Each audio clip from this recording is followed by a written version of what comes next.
भगवान के चरण जामवंती ने पकड़ लिए। नाथ, एक जामवंती की छोरी जामवंती को आपने स्त्री बना दिया, आपके बराबर दुनिया में कोई चतुर नहीं हो सकता। भगवान बोले, जो मेरी शरणागति में आ जाता है वो जीवन में अपने आप सुंदर बनते चला जाता है। फिर वही बात आ गई, क्रीम की चमक 2 दिन, 15 दिन, 1 महीने की होती है और अच्छे कर्म की चमक जिंदगी भर की होती है। आप भगवान का यदि भजन कर रहे हो, कीर्तन कर रहे हो, स्मरण कर रहे हो, भगवत नाम में डूबे हुए हो, ठाकुर के श्रृंगार में डूबे हुए हो, तो भगवान आप रूप आपको सुंदर बनाता चले जाएगा। आपको सुंदर बनने की जरूरत ही नहीं, खुद सुंदर उसकी चमक से हम चमके। ये चमक, ये दमक, फुल्ल वर्ण में महक, सब कुछ सरकार तुम्हीं से, तुम्हारा चरणों में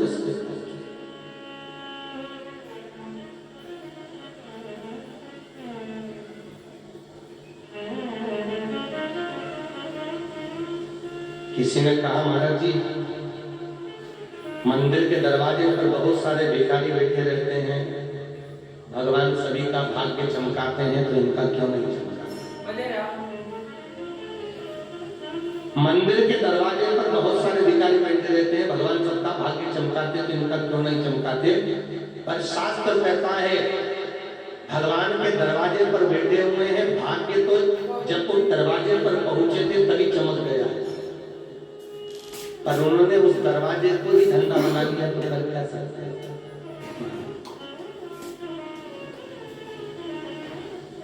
भाग्य तो भगवान स्वतः चमका, उसकी चौखट पर पहुंचे वो चमका।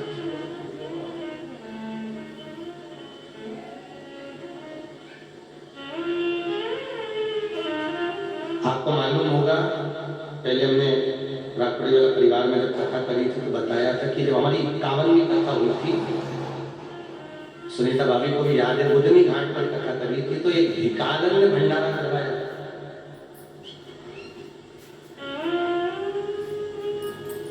और जो नर्मदा जी के घाट पर गए 38 लाख रुपए, हमारी 51वीं कथा थी जब उसके खाते में 38 लाख पड़े हुए थे। 51वीं कथा भी है, 1023 में चल रही है।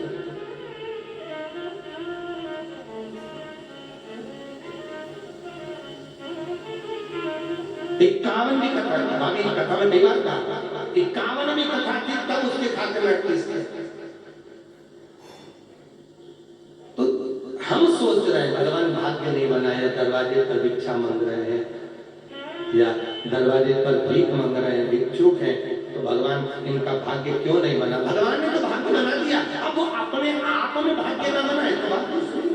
वो चाहते हैं कि हम अच्छे कपड़े ना पहने, वो चाहते हैं कि हम उज्जवल कपड़े ना पहने, तो भगवान क्या कर सकता है इसमें? अरे बोलो तो सही, भगवान कुछ करेगा क्या? ठंड में एक नई होड़ लग जाती है, कम्बल बांटो, तुम आज उड़ा के आए, कल उन्होंने जाके कपड़े वाली दुकान में बेच दिया, बाकी जैसे कि वैसे फिर उड़ाए, फिर बेच दिया। भोपाल स्टेशन की बात है, ठंड का समय था और हमारी ट्रेन आने में देरी थी, हम प्लेटफॉर्म नंबर 6 पे उतरे थे और उतरने के बाद इधर वाला नया जो प्लेटफॉर्म बना भोपाल का, तो वहां उतरे तो एक बेचारा अच्छा आदमी, उसने देखा कि इसको ठंड लग रही है, उसने अपना कोट उतार कर उसको दिया और वो देखकर ट्रेन में बैठ कर चले गए। और इतनी देर में हमारी टैक्सी जब रुकी, हम देख रहे थे और उसने जिसको कोट दिया था वो थोड़ी देर तक उसने पहना और जैसे वो दान देने वाला दान देकर गया, उसने उठाकर लकड़ी में उसको टांग कर आगे ताप रहा था, उसी में जला दिया, क्योंकि कोट की जरूरत नहीं थी उसको तो पैसे की जरूरत थी, मदिरा पान के लिए, मांसाहार के लिए, विषवृत्ति के लिए, जुए के लिए। कोट की जरूरत जिसको थी उस तक कोट पहुंचता ही नहीं, जिसको जरूरत है उस तक सामान नहीं पहुंचता, बस वो वहीं तक रह जाता है। आपसे भी निवेदन है, सत्कर्म करो, खूब करो, पर जिसको जरूरत है वहां लगे जाए, जिसको जरूरत पड़ रही है वहां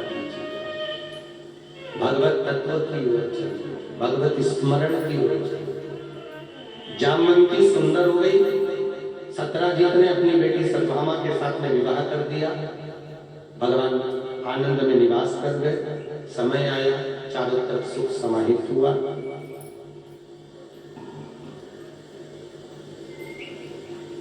अनिरुद्ध को उषा ने स्वप्न में देखा, बाणासुर की बेटी अनिरुद्ध को लेकर उषा उससे विवाह करना चाहता। बाणासुर की एक ध्वजा थी, उसको खंडित किया। बाणासुर और कृष्ण का युद्ध हुआ, हार गए बाणासुर, बेटी विदा कर। समय आया, भगवान आनंद में निवास करे।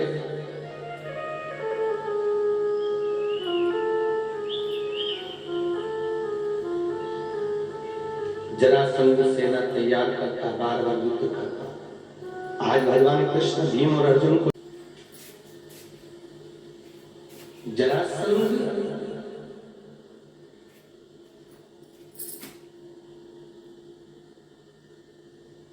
के जो पिता थे वो बड़े धर्मात्मा थे, बहुत पुण्यात्मा। जरासंध के पिता बड़े धर्मात्मा थे, पर जरासंध की दो माताएं थी। अब जरासंध के पिता की दो पत्नियां थी और दो पत्नियां पर घर में औलाद नहीं थी। तो गुरु जी के पास जाके विनती करी, गुरुदेव मेरे यहाँ संतान नहीं है, आप कृपा करिए गुरुदेव, आप करुणा करिए। गुरु जी ने कहा जरासंध के पिता से, तुम्हारे यहाँ संतान का सुख नहीं है, क्या करें? पर गुरु जी आप कृपा करोगे तो सब होगा। एक पक्षी फल लेकर जा रहा था, फल गुरु जी के हाथ में गिर गया। गुरुजी ने वो फल जरासंध के पिताजी को दे दिया कि ये तेरी पत्नी को खिला देना। गुरुजी को नहीं मालूम था कि उनकी दो धर्म पत्नी है। उन्होंने कहा तेरी धर्म पत्नी को खिला देना। अब पति का प्रेम दोनों पत्नी पर था, तो पति ने वो फल दोनों की गोदी में डाल दिया। उनका आधा आधा खा, गोदी में डला हुआ वो फल आधा आधा खाया गया। तो जरासंध की दोनों पत्नियां, जरासंध की दोनों माताएं गर्भ से हो गई। जब दोनों माताएं गर्भ से हुई तो दोनों के गर्भ से जो बच्चा हुआ, एक हाथ एक आंख आदि नासिका आधा अष्ट, एक पांव, ये एक पत्नी के गर्भ से पैदा हुआ और दूसरी पत्नी के गर्भ से आधा बच्चा पैदा हुआ। जरासंध के पिता को लगा मेरे घर में जो बच्चे हुए वो तो ऐसे पैदा हुए हैं, क्या करूं? जरासंध के पिता ने उसी समय पर दाई को बुलाया जिसने जन्म दिलाया था कि इस बच्चे को ले जाकर, दोनों टुकड़ों को ले जाकर कहीं फेंक दो। जरासंध के पिताजी ने जैसे ही उन बच्चों को भिगवाया, एक दाई ने ले जाकर उनको कचरे के डब्बे में जैसे ही कहीं ले जाकर पटका, पटकने के बाद वो दासी वापिस आने लगी। वहीं से एक राक्षसी निकल कर जा रही थी। वो थी तो राक्षसी, पर राक्षस कर्म नहीं करती थी, हमेशा सत्कर्म करती थी। देवताओं की पूजन नहीं करती थी, सत्कर्म थी तो राक्षस। और राक्षसी वहां से निकल कर जा रही थी। जब राक्षसी वहां से निकल कर जा रही थी, जिसका नाम था वही राक्षस, वहां से निकल कर जा रही है। और जब निकल कर जा रही है,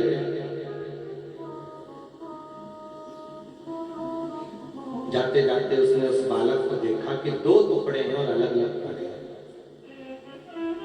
उस होई राक्षसी ने टुकड़ों को हाथ में लिया, मंत्र का उच्चारण करा और दोनों बच्चों को जोड़ कर लेकर जरासंध के पिता के यहाँ पहुंच गई। लो राजन, ये तुम्हारे नगर में दो बच्चे पड़े थे, आधे आधे थे, मैंने इनको जोड़ दिया। राजा ने हाथ जोड़े सोई के, तुम राक्षसी होकर तुमने सत्कर्म करा है, मेरे बच्चे को जीवित करा है। वही हुई आज भी अहोई अष्टमी के रूप में पूजी जाती है। वही आज भी वही अष्टमी के रूप में पूजी जाती है। बच्चों को अच्छा लगता है। कह दिया उन्होंने, सुनो राजन, तुम्हारा ये बेटा जरासंध के नाम से पूजा जाएगा, जरासंध के नाम से रहेगा। जरा संत के नाम से रहेगा, पर ध्यान रखना इसके भाग विभाजित होकर अगर विपरीत चले गए तो ये मर गए। भाग एक साथ रहेंगे तो इसको कोई मार नहीं सकता। और ये बात भगवान ही जानते थे, इसलिए भगवान ने तिनके को तोड़कर दोनों भाग विभाजित करे, तब जाकर प्राण छूटे। जरासंध शिशुपाल की गालियां पूरी हुई, गाली पे गाली दे रहा, बुआ का छोरा, भगवान की बुआ का लड़का, बुआ भतीजे परिवार ये तो एक होना चाहिए। क्या क्या देर रखना, किसके पास कितना घर है, किसके पास कितनी दौलत है, तुम्हें क्या करना? अपनी मस्ती में जियो, प्रेम बस, प्रेम को बढ़ाइए। धन तो अपनी जगह पर है, सब अपने अपने घर में खा रहे हैं, सब अपनी अपनी मस्ती में जी रहे हैं, सब अपनी अपनी जिंदगी जी रहे हैं, प्रेम बढ़ेगा, प्रेम का आनंद। किसका लड़का था? बुआ का। शिशुपाल भगवान बैठे थे हस्तिनापुर में सिंहासनों पर, शिशुपाल भी सिंहासन पर बैठा हुआ था। जैसे कृष्ण आए सिंहासन के पास में बात करने युधिष्ठिर से, शिशुपाल ने गाली दे दी। भगवान ने कहा, दाऊ दादा ये बुआ का लड़का है, इसको समझा लो। गाली क्यों दे रहा है? हम सम्मान करते हैं बुआ का, फूफा का, तो ये गाली क्यों दी? शिशुपाल को दाऊजी ने जाकर समझाया, शिशुपाल तू गाली क्यों बक रहा है, तू भाई है हमारा। शिशुपाल ने कहा, कौन भाई? ऐसे भगोड़ा का मैं भाई नहीं हूं। भगवान ने कहा, संत्यान।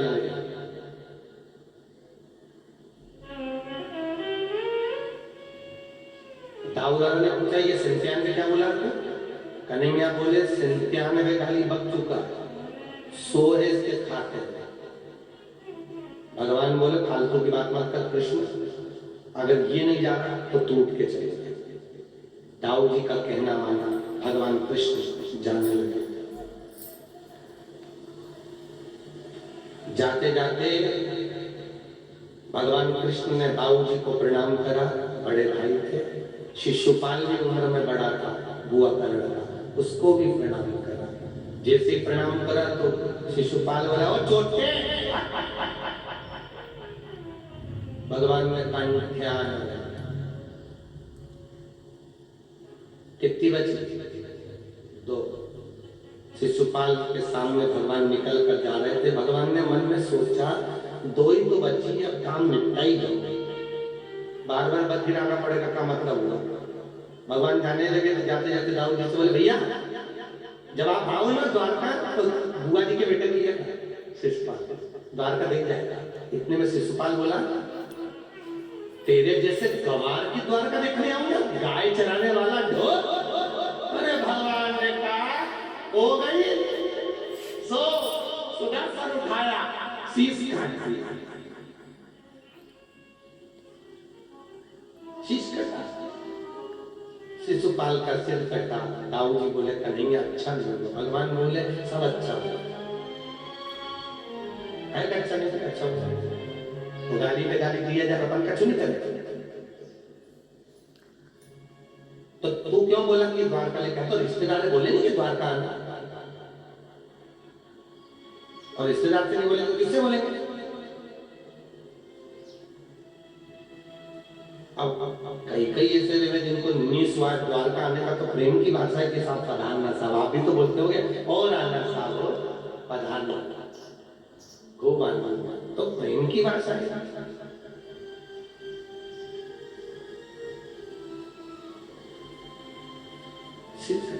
भगवान कृष्ण के एक मित्र है जिनका नाम सुदामा। दुनिया के लोग उनको गरीब कहते हैं, पर गरीब नहीं, बहुत सेठ है,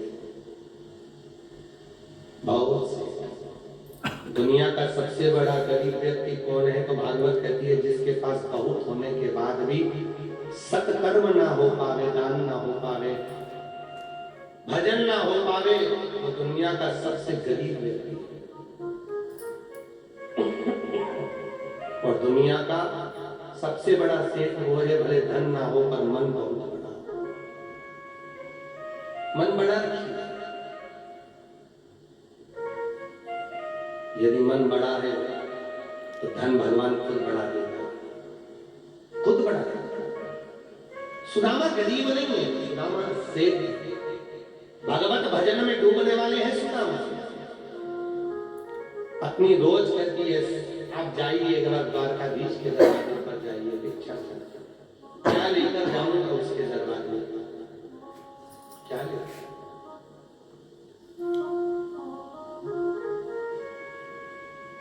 पत्नी पड़ोसी के यहाँ गई, जी मेरा पति द्वारका गया, कुछ दे दीजिए। तंदुल फटक रही थी, वही दिया तो साड़ी का पल्लू इतना झरझर था कि तंदुल नीचे गिर गया। उसके चौ भाग साड़ी के पल्लू के करके तंदुल उठा के रखे। कचरा बीनती बीनती जा रही है, आंख का आंसू उसमें गिर रहा है। दुनिया के लोग कहते हैं सुदामा ने कृष्ण को कच्चे चावल दिए थे, पर किसी पुराण में नहीं लिखा कि सुदामा को जो चावल सुदामा लेकर कृष्ण को दिए थे वो कच्चे थे, ये कहीं नहीं लिखा। क्योंकि सुदामा जैसा खाता था वैसा खिलाना जानता था। सुदामा कच्चा नहीं खाता था, पका खाता था, इसलिए पक्का ही खिलाया। नयन के अश्रु चावल पर गिरे तो वो चावल आंसुओं में पक चुके थे, बाजू में दबा कर ले गए। कृष्ण के दरवाजे पर पहुंचकर आवाज लगाकर कर भाई, एक बार द्वारकाधीश से जाकर कहो कि उनके मित्र आए। दरवाजे पर लोग खड़े थे, उन्होंने कहा था वो द्वारका का राजा ने भिखारी, धोती फटी हुई, गमछा फटा हुआ, कुछ लेके भी नहीं आया कि कोई गिफ्ट, कोई गुलदस्ता या फूलों की माला लाता तो अंदर जाने देते, या तो कछु लाया ही नहीं। पोटली बाजू में करी, पोटली का कपड़ा भी इतना गंदा हो रहा है, क्या मालूम क्या लेकर आया। बाबा आप एक काम करो, तुम्हारी पोटली में जो रखा है वो खा लो, अपने घर वापस जाओ। बाबा बोले, ये पोटली में जो रखा है मेरे खाने का चलना, ये तो द्वारकाधीश का है। द्वारपाल खाका लगा कर हंसने लगे, बताओ ये ऐसी पोटली और ना जाने कहा भर के लाया है, क्या भाई तुम द्वारकाधीश। आप जाकर बस इतना कर दो कि सुदामा एक द्वारपाल दया आ गई, एक भिक्षुक खड़ा है, विप्र सुदामा नाम हमें बताया कुछ नहीं और कहता प्रभु से। भगवान सुनते ही दौड़ पड़े सुदामे। भगवान सुदामा नहीं बोलते, सुदामे। और ये कन्हैया जो शब्द है ना, कन्हैया, सुदामा जी थोड़े से हल्के से अटक बोलते थे तोतले, कृष्ण भी तो कृष्ण जी तोतले बोलते थे तो सुदामे शब्द बोलते थे, और कन्हैया सुदामा जी बोलते कंदैया, ना की जगह दा लगाते थे। बोल के बताओ, कंदैया, कन्हैया में कंदैया। दरवाजे भगवान सुदामा को देखे, सुदामा कृष्ण को देखे, भगवान ने गले लगाया, चल सुदामा। लेकर सीढ़ियों से ऊपर चढ़ रहे हैं। द्वारकाधीश का मुख्य दरवाजा उस साइड है, सीढ़ियां, ये तो बात का बना हुआ दरवाजा। जहां समुद्र है उस साइड से जो दरवाजा आता है वो मुख्य दरवाजा है भगवान द्वारका में। ये जो बाद में बना ये दरवाजा अलग है। सीढ़ियों से भगवान लेकर जा रहे थे, पांव धोती में फंस गया, भगवान लुढ़क गए, गोदी में लेकर जा रहे थे सुदामा, लुढ़कते हुए नीचे आ गए। सुदामा जी बोल रहे मैं पैदल चल लूंगा। कन्हैया कह नहीं, जिस समय तुमने चने खाए थे, तुमने चने खाए थे और मैं भूखा था, तो कृष्ण कह रहे सुदामा तुमने कहा था कन्हैया आज तू भूखा है तो मैं तुझे पीठ पर बिठा कर ले जाऊंगा। तुम सुदामा तुम घोड़ा बने थे और मुझे पीठ पर उठा कर लेकर गए। उस दिन तुमने खाया था, मैं भूखा था, आज मैंने खाया है, तुम भूखे हो, इसलिए गोदी में लेके जाए। सुदामा जी को फिर लेके चले, फिर थोड़ी दूर चले न, फिर सीढ़ी से नीचे आ गए। सुदामा जी बोले दादा पैदल ही चल तुम्हारे, तो ऊपर तक ले जाके दो दोच भी नीचे लिया। कई लोगों की आदत रहती है हंसी मजाक में 2-4 बार तो मार देते हैं। थोड़ी देर बाद चले, अरे बापड़े की दम निकल तो जिसके पास होता। एक बार काला पीपल में कथा करने गए, काला पीपल वाले बैठे हो तो ध्यान रखना।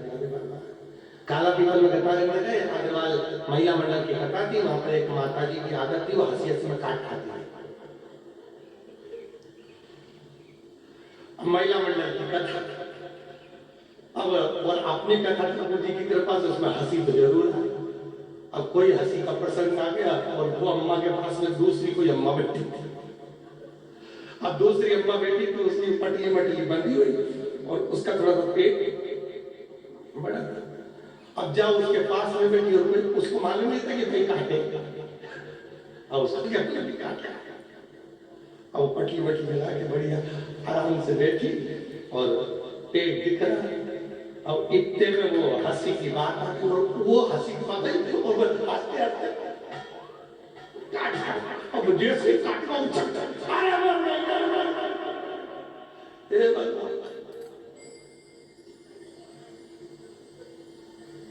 काला पीपल के अग्रवाल धर्मशाला की तो कहीं कहीं अब भगवान कह रहे, सुदामा जी कह रहे दादा तू रहने में पैदल चले, तो थोड़ी दूर तक लिया तो पटक के नीचे दिया, फिर ले जाता भी पटक के नीचे दिया, तू तो रहने मेरे को नीचे तू दे। अच्छा है वो तो अपने इंदौर में ऐसी बाई नहीं है। अब पटक नहीं, भगवान सुदामा से कह रहे हैं मित्र लेकर तुम गोदी में उठाया, सिंहासन पर बिठाया। रुक्मणी सतभामा जामंती कालंदी कोई जाओ जल लेकर आओ, कोई नहीं जाती। भगवान नयन अश्रु से सुदामा के चरण को धो, चरण को और शीश देखी सुदामा की दीन दशा, करुणा करके करुणा निधि रोए। पानी भरा हाथ छुओ नहीं, नैनन के जल से पग धोए। पानी भरा हाथ छुओ नहीं, नैनन के जल से पग धोए। भगवान चरण को पकड़ा, अश्रु से धो। कोई जाए जल लाए उससे पहले ठाकुर ने जैसे नीचे हाथ फेरा, तलवे में पांव खींचा। सुदामा ने इसमें कुछ लगाए क्या? देखा तो बमूल का कांटा था। रुक्मणी तेरे नख बड़े हैं, तू निकाल दे। सतभामा तू निकाल दे। कोई नहीं निकाला। भगवान ने पांव लंबा करवाया। सुदामा की एड़ी में लगे हुए कांटे को भगवान अपने दांतों से खींच रहे हैं। सुदामा की एड़ी का कांटा निकल गया, समझ लो गली का कांटा निकल गया। सुदामा जी सोए, ठाकुर जी चरण दबाए, चरण दबा रहे हैं। सुदामा जी बोले कन्हैया पहले भी तू आश्रम में चरण दबाते दबाते मेरे पास में जो सामान रहता था वो खा जाता था। कई बच्चों की आदत रहती घर का टिफिन दूसरे को खवाते, दूसरे का टिफिन खुद खा जाता। बच्चों की बड़ी देखना तू मेरा सामान कुछ रखा तो तू खा जा। सुदामा जी के शब्द सुनकर कृष्ण बोले कोई मुझे चोर समझता है क्या? सुदामा जी बोले वो तो दरवाजे पर जब मैं आया था तभी भी लोग कह रहे थे। ठीक है, भगवान पोटली खसक गई, तंदुल निकाल कर फाँकने लगे। रुक्मणी जी ने हाथ रोक लिया, क्या मुझे भी समर्पित कर दोगे? भगवान ने हाथ को रोका। त्रिलोकी के नाथ ने 3 लोक का सुख सुदामा जी को दे दिया। कितने लोक का सुख? 3। तो द्वारकाधीश के मंदिर से बड़ा मंदिर सुदामा का होना चाहिए। कौन कौन गया पोरबंदर सुदामा के मंदिर? द्वारका से बड़ा मंदिर है क्या? नहीं है। एक इतना ही बड़ा कमरा होगा जितने बड़े में यहाँ रखा हुआ, इससे भी छोटा सुदामा का घर, सुदामा का मंदिर। क्यों? जब त्रिलोकी के नाथ ने 3 लोक का राज्य सुदामा को दिया था तो उनका महल द्वारका के महल से बड़ा होना चाहिए। द्वारका के महल से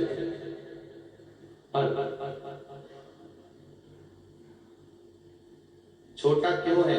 क्योंकि सुदामा जी जब जाने लगे थे तब भगवान ने कहा था सुदामा से कि सुदामा वही फटे हुए कपड़े पहन ले वापिस। सुदामा ने वही फटे हुए कपड़े पहने जैसा आए थे सुदामा जाने लगे। सुदामा को लगा बताओ इतना बड़ा सेठ होकर भी कछु नहीं दिया, मेरे कपड़े मुझे वापस कर दिए, जो तूने मुझे दिया है मैं तुझे वापस देके जा रहा हूँ। जाते जाते सुदामा ने कह दिया। तो सुदामा जब पहुंचे तो रास्ते ठाट था। सुदामा ने अपना सुख तो देखा, उसके बाद का सुख वापस सुदामा का छुड़ा। कुछ दिन सुदामा और सुदामा जी कुछ दिन रुके। भगवान ने सारी रानियों से कह दिया आज मेरा मित्र आया है, उम्र में बड़ा है, सब धूप लगाने और प्रणाम करने, सब आई लाइन से एक एक करके आती जाए। पास में खड़ा हुआ व्यक्ति उनका नाम लेता जाए और वो धूप लगा। सुदामा जी बड़ी मस्ती में सिंहासन पे बैठे थे, कन्हैया जी बाजू में बैठे थे, एक ही सोफे पे, एक ही सिंहासन। आशीर्वाद दे रहे, अखंड सौभाग्यवती भाव, कसको अखंड सौभाग्यवती भाव, अखंड सौभाग्यवती भाव, अखंड सौभाग्यवती भाव, अखंड सौभाग्यवती भाव। तुम भी तो बोलो, हाथ उठा उठा बोलो, अखंड सौभाग्यवती भाव, अखंड सौभाग्यवती भाव, अखंड सौभाग्यवती भाव, अखंड सौभाग्य। 16,108 बोला, बोलती जाओ।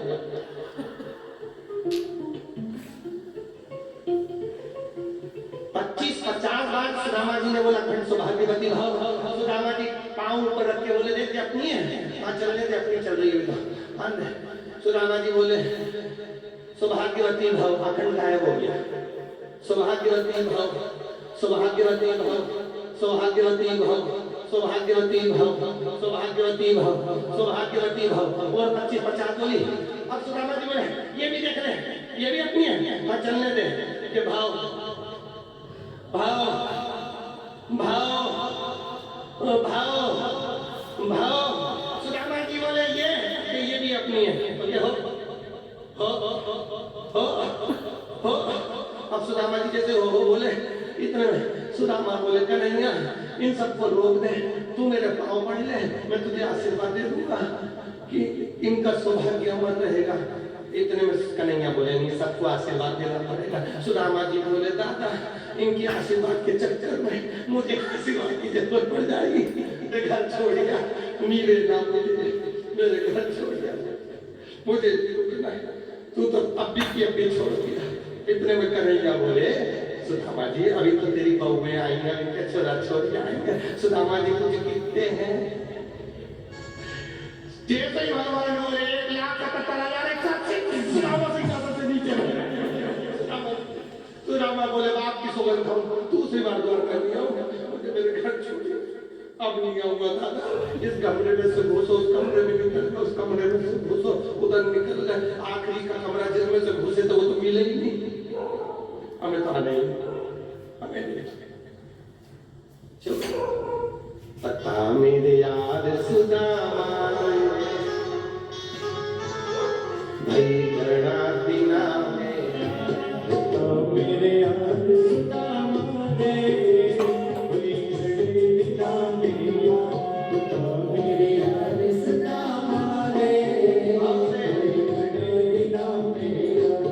बालक हर जब आया करता, रोज खेल के आया करता, बालक हर जब आया करता, रोज खेल के बिना मेरा।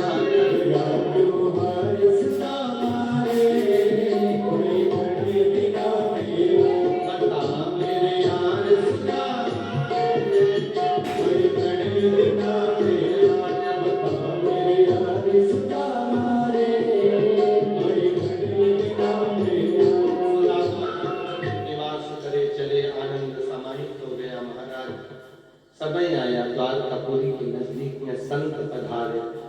जामवंती के पुत्र शाम ने स्त्री के कपड़े पहनकर पूछा, छोरा होगा छोरी, कहा मूसल निकलेगा पूरे यादव वंश को नष्ट करेगा। मूसल निकला, दाऊ जी ने कुटवा कर पिसवा कर समुद्र में प्रवाहित करा। छोटा सा टुकड़ा मछली में निकल गया, मछली को पकड़ा, काटा, टुकड़ा निकला, फेंका। जरा नाम के व्याघ्र ने उस टुकड़े से बाण तैयार किया। पूरी द्वारका जल में मग्न हो भगवान कहते हैं अब जाने का समय है। पीपल के वृक्ष के नीचे दाएं चरण पर बायां चरण था और भगवान आनंद में उद्धव जी को भागवत देकर विदा करे। बाण छूटा है जरा के हाथ से, भगवान के पांव के तलने। भगवान सारा सुख आनंद देते हुए गौलोक धाम को भगवान कृष्ण चले जाते। आनंद स्थापित होता है। सुखदेव जी महाराज राजा परीक्षित से कहते हैं, परीक्षित 7 दिवसीय कथा का तत्व जो मूल था वो दान की महत्वता को दर्शाएगा। कथा श्रवण करें तो दान की मूलता करें और